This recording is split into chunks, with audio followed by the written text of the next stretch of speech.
Bismillahirrahmanirrahim. Assalamualaikum warahmatullahi taala wabarakatuh. Saya Zul Azura bin Arifin, Guru Besar SK Cabang 4, ingin merakamkan ucapan selamat Hari Raya, maaf zahir batin kepada semua warga SK Cabang 4, ibu bapa dan murid-murid sekalian. Hari Raya penuh dengan kegembiraan, maaf zahir dan batin. Assalamualaikum, apa khabar semua? Selamat berpuasa.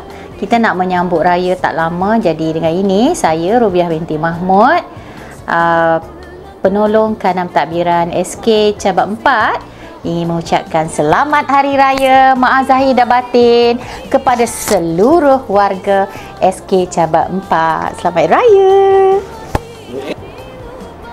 Assalamualaikum warahmatullahi wabarakatuh.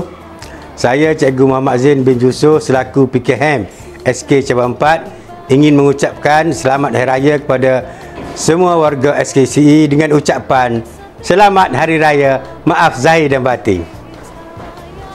Assalamualaikum.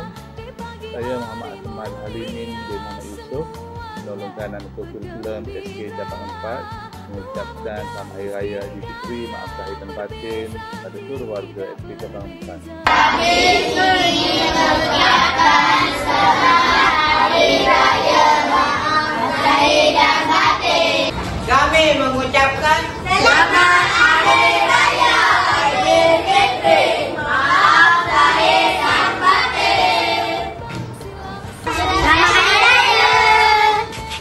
Bye.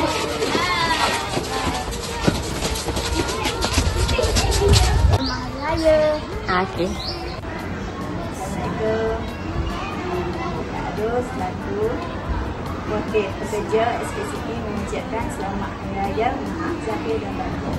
Kami mengucapkan Selamat Hari Raya. Selamat Hari Raya. Selamat Hari Raya kepada semua warga SK Cabang 4. Terima kasih. Aidilfitri, maaf zahir dan batin. Selamat Hari Raya Aidilfitri.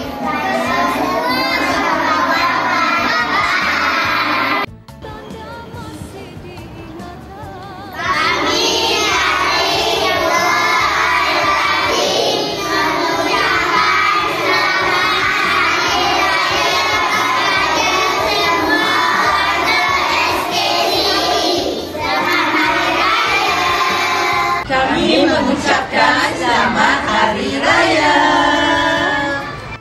Selamat Hari Raya, maaf zahir batin. Satu, dua, tiga.